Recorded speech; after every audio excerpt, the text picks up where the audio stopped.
Hello ખેડૂત મિત્રો, આપણે 13 તારીખે જે ખંડની દવા છાંટી હતી આપણે વિડીયો અપલોડ કર્યો હતો તો એનું રિઝલ્ટ જોવા આજે આપણે આવી ગયા છીએ. તો એનું રિઝલ્ટ આપણે આજ જોઈશું. તો જો આપણે જોઈ શકો છો આ ખંડનું આ રીતનું એને નાશ કરી નાખ્યું છે.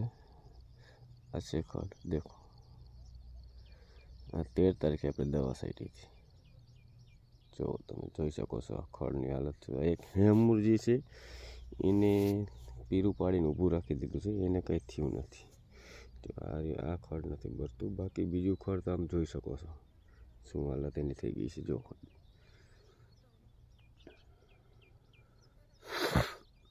બાકી મગફળી આપણી સાફ કરી દીધી છે. ટાટા પ્રોડક્ટવાળાની ઇન્જેપ નામની દવા હતી જેને આપણે મગફળીનું રિઝલ્ટ બહુ સારું આવ્યું છે. ખડમાં જો આપ જો દેખાઈ રહી છે વિડીયોમાં જ આપ જોઈ શકો છો કે ખડની હાલત શું કરી દીધી છે.